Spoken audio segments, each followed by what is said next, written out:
Welcome to part 2 of whether or not you should aim for the Ironman Triathlon World Championships. Today I'm going to talk about the qualification process for those championships and kind of what that entails. If you missed part 1, do be sure to check that out and do hit like and subscribe and maybe even the bell icon so that you're notified on part 3 and when that's released. Okay, so as per part 1, if you don't know already, I recently qualified for the Ironman 70.3 World Championships in Staffordshire 70.3. So I thought I'd just shed a little bit of light on the process that I took to get there by going from start to finish. The start being, I sat down with my coach and I kind of discussed the race calendar. So we looked at the race calendar, we kind of looked at the Ironman 70.3 Pro Field website. So basically it just outlines all of the races that are available for you, how many slots there are. So the slots are how many slots that they allocate for the World Championships per race. So it doesn't matter if you're professional or an age grouper, there is this allocation per race in different locations. So when, as a professional, I'm looking at the pro start list or the pro kind of like event calendar, it gives me a few different bits of information. It gives me the prize purse and it gives me the slot allocation as well as the dates and where they are and the race names, etc. So what this information allows me to do is it allows me to select my races as carefully as I could. However, I didn't have that much of an option, or that many options, should I say, because I'm not that financially lucrative. I don't have that much money, so I can't be that picky as to which ones I choose. Because if I had my choice, I'd probably go over to America and compete in some of the races there, because in Europe, all of the fields are really, really stacked. They're so competitive.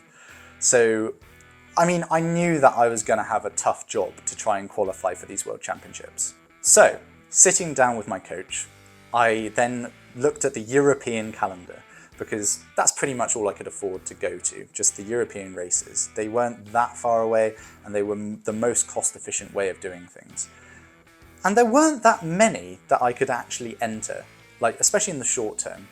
So I think it was Lanzarote, which was the first one on the European calendar, then Marbella, and then I did Samarin, which was a Challenge Championship event, and then I did Staffordshire. So Staffordshire was my third Ironman 70.3. Obviously, it's my fourth 70.3 event, but it was my third Ironman 70.3 event. And basically, I chose them because of the time of the year, but also the fact that the location suited me better. If I was to be a little bit more picky, I would have looked at the prize purses and made sure that there was enough slots, but also this allows me to understand the strength of field. So the more slots that are available and the bigger the prize purse, the more competitive the race is going to be because the top athletes want to chase the more money and the slots. This didn't happen in Lanzarote, however, because the field was ridiculously stacked, mainly because it was the first European race on the calendar, so everyone kind of wanted to put themselves to the test. Understandable. I actually did really well in that event. I came 7th, so that was a bit of a breakthrough 70.3 event for me. So I was really chuffed with that, but it was a stacked field. So yeah, 7th it was. Maybe on a lesser field I would have done a bit better, but then at the same time I could say that on a lesser field I might not have had the people to drag me away from the back end of the field, so I wouldn't have done as well. But anyway, Marbella I was just a bit hot and yeah, melted on the run, but I was at the front of the field until then. The duathletes turned up in Marbella, so yeah, again, I couldn't have really foreseen this. It was a bigger prize purse, more people were there in terms of competitive bike runners. It was a bit of a biker's course because it was quite hilly, so if you had a good power to weight, you know. Anyway, before getting into the rest of it and how I actually qualified, you actually have to enter these races. So the entry fee, this is for everyone, like pros and age groupers, is around $250, which is a lot of money just to enter these events. Fair play to Challenge, their entry fee is nothing if you're in the top 100 of the PTO points, so world rankings. So it's far more affordable to go Challenge, which definitely weighed into my decision, or will weigh into my decision on what to do next in terms of competitions. But you have to enter these races, and The first part of entry is getting the license, the race license, and that's the $250 thing. And then you have to enter the actual event on active events or whatever it's called. And that will be a very specific race entry to that event. The Ironman license is separate to the actual event, especially for pros. So yeah, you have to have both things before you're actually entered into an event, and then you can go about actually participating in it.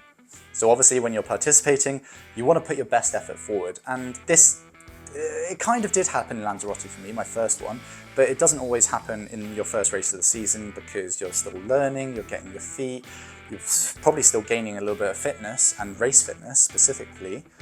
So yeah, don't expect it to happen from the off, like it didn't happen for me, but 3 or 4 races in, I'd taken away all of my learnings and I was able to put my best race performance together in Staffordshire. So Staffordshire had a couple of slots available, it had 2 slots available, and I managed to come second, so achieving my world qualification. Now, in order to actually receive the slot, you have to go to the presentation evening, which is, again, in the evening. So you have to wait all day, which I didn't mind, obviously, because my whole year or season had been leading up to trying to qualify for this event. But you have to wait the rest of the day. I'm pretty sure Emily was less happy because she then had to drive me home. But yeah, you had to wait around for the presentation evening, which was great. It was really nice to see how many people were there, how many people had done so well, age group and professional, and wanted to receive their slots. So if you don't go to that evening, you can't receive your slot, and it goes to the next person, 3rd or 4th place, however many slots are available on that day. You have to go. After receiving that slot, you either get emailed, which I think I was, or you have to go through the steps on the website in order to actually enter the World Championships. And you have to do this before the deadline, otherwise you miss your opportunity. So basically, I got sent an email, you then have to register for the event. Same thing as like every other event that I've done. It's the £250 race fee and then entry into the event itself. So again, bit cheeky, obviously, like offering you this opportunity to go and then charging you money, but at the same time, completely understand because it's probably a really expensive event to put on. That's the qualification process for Ironman World Championships, whether it be 70.3 or full distance, whether you be a professional or an age grouper. If you did get any value out of this or part 1, do hit subscribe, do hit that like button and maybe even the bell icon so that you get notified of the next video, which will be about what it takes to compete in the Ironman World Championships. So stay tuned and hopefully you enjoyed, and leave me a comment below, and yeah, see you next time.